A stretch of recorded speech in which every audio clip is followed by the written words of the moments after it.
નમસ્કાર. આપણે આજે પેલી પીએસઆઈ વર્ણનાત્મક પેપર 2 ની વાત કરવાના છીએ. એના મૂલ્યાંકન અને જે સંભવિત માર્ક્સ હોઈ શકે એના વિશે. આપણી પાસે જે માહિતી છે એ આ 100 માર્ક્સના પેપરનું થોડું વિશ્લેષણ કરે છે.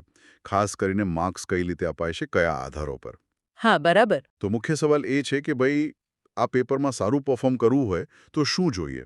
સ્ત્રોત કહે છે એમ 4 મુખ્ય વસ્તુઓ છે: લેખન કૌશલ્ય, વ્યાકરણ, વિષયવસ્તુ એટલે કે કોન્ટેન્ટ અને પ્રસ્તુતિ.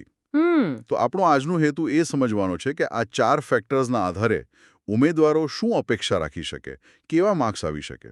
અને અહીંયા એક રસપ્રદ વાત એ છે, તમે જે 4 પાસા કહ્યા ને, હા. એ એકબીજાથી સાવ અલગ નથી, જોડાયેલા છે. હા. જેમ કે માની લો કે કન્ટેન્ટ બહુ સારું છે, હમ. પણ પ્રસ્તુતિ એટલે કે લખવાની રીત બરાબર નથી. તો એની અસર પડે. ચોક્કસ પડે. હમ. એ સારું કન્ટેન્ટ પણ નબળું લાગે. હમ. અને એવી જ રીતે વ્યાકરણની ભૂલો હોય હમ. તો લેખન કૌશલ્ય નબળું ગણાય. એટલે મૂલ્યાંકન ખાલી શું લખ્યું છે એના પર નથી થતું. ના, બિલકુલ નહીં. કેવી રીતે લખ્યું છે એ પણ એટલું જ કદાચ વધારે મહત્વનું છે. આ બહુ મહત્વની વાત કહી. તો ચાલો પેલી માર્ક્સ રેન્જ જે સ્ત્રોતોમાં આપી છે એના પર આવીએ. જે સરેરાશ દેખાવ કહેવાય એના માટે શું રેન્જ છે? સ્ત્રોત પ્રમાણે સરેરાશ એટલે કે એવરેજ પરફોર્મન્સ માટે 45 થી 55 માર્ક્સની રેન્જ બતાવી છે. 45 થી 55. ઓકે. એનાથી થોડું ઉપર જઈએ, જેમને આપણે સારું કહી શકીએ, ગુડ પરફોર્મન્સ. હા. એમના માટે 55 થી 65 માર્ક્સ. 55 થી 65 અને ખૂબ સારું, વેરી ગુડ. વેરી ગુડ એટલે 65 થી 75 માર્ક્સ સુધી. 65 થી 75 એટલે આ 3 કેટેગરી થઈ. હા. અને પછી આવે છે ટોચની, જે ઉત્કૃષ્ટ કહેવાય, એક્સલન્ટ. હા, એક્સલન્ટ. એની રેન્જ સ્ત્રોત મુજબ 75 થી 85 કે પછી એનાથી પણ વધુ. 75 થી 85 પ્લસ. પણ અહીંયા એક મોટો મુદ્દો છે, ખરું ને? બરાબર પકડ્યું. સ્ત્રોતો બહુ સ્પષ્ટ કહે છે કે 85 થી વધુ માર્ક્સ લાવનારા જે ઉમેદવારો છે એમની સંખ્યા ખરેખર બહુ જ ઓછી હોય છે. અત્યંત ઓછી. હા. આંગળીના વેઢે ગણી શકાય એટલી કદાચ. આ શું બતાવે છે? શું? એ જ કે મોટાભાગના બલ્ક ઓફ કેન્ડિડેટ્સ એ લગભગ 50 થી 70 માર્ક્સની વચ્ચે જ આવી જાય એવી શક્યતા વધારે છે. ઓહ, એટલે 50 થી 70 વાળો જે પટ્ટો છે એ સૌથી વધુ ગીચ છે એમને? ત્યાં જ ખરી સ્પર્ધા છે. બિલકુલ. આનું કારણ શું હોઈ શકે? મતલબ, કેમ મોટાભાગના લોકો 70-75 ઉપર નથી જ જઈ શકતા? શું એવું છે કે અમુક પાસા સારા હોય પણ બીજા નબળા રહી જાય? ચોક્કસપણે. જુઓ, 75 કે તેથી વધુ માર્ક્સ લાવવા માટે છે ને, ખાલી સારું કન્ટેન્ટ કે સારું લખી નાખ્યું એટલું પૂરતું નથી. તમારે એકદમ શુદ્ધ વ્યાકરણ જોઈએ, વિચારોની રજૂઆત બિલકુલ સ્પષ્ટ હોવી જોઈએ અને પ્રસ્તુતિ પણ સુઘડ, આકર્ષક હોવી જોઈએ.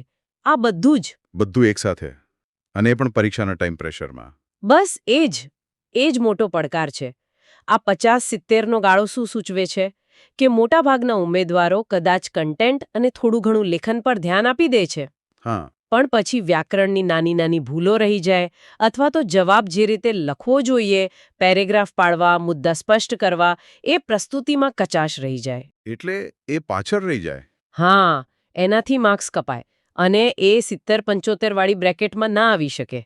એનો મતલબ એમ થયો કે તૈયારી વખતે ખાલી વિષય વાંચી લેવો પૂરતો નથી. ના, જરાય નહીં. કેવી રીતે લખવું, વાક્યો કેમ બનાવવા, જવાબને સ્ટ્રક્ચર કેમ કરવું, આ બધી બાબતો પર પણ એટલું જ ધ્યાન આપવું પડે. આ માર્ક્સની રેન્જ એ જ કહે છે. બિલકુલ. આ આંકડા એક રીતે ઉમેદવારો માટે અરીસા જેવા છે. વાસ્તવિકતા બતાવે છે. ઊંચું લક્ષ્ય રાખો, એમાં કંઈ ખોટું નથી, રાખવું જ જોઈએ. હા, એ તો છે જ. પણ સાથે સાથે એ પણ સમજવું જરૂરી છે કે 75+ માર્ક્સ એ અપવાદ જેવા છે, નિયમ નથી. મોટાભાગની લડાઈ તો 50 થી 70ના ગાળામાં જ છે. અને એ ગાળામાં ટકી રહેવા માટે પણ સતત સુધારો અને સંતુલિત તૈયારી જોઈએ. એવું પણ બને કે કોઈનું કન્ટેન્ટ બહુ જ સરસ હોય, પણ જો પ્રસ્તુતિ નબળી હોય ને, તો માર્ક્સ 60-65 આસપાસ અટકી જાય.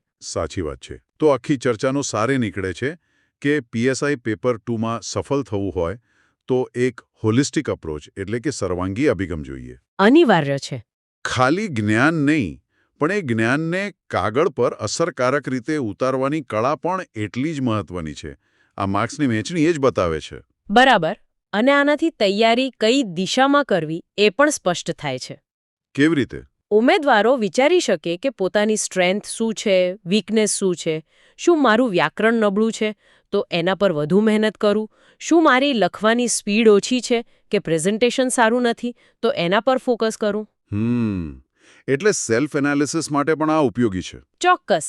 આ બધી વાતચીત પરથી એક છેલ્લો વિચાર મનમાં આવે છે, જેના પર કદાચ આપણે કે સાંભળનારા વિચારી શકે. બોલો. આપણે આ 4 આધાર જોયા: લેખન, વ્યાકરણ, વિષયવસ્તુ અને પ્રસ્તુતિ.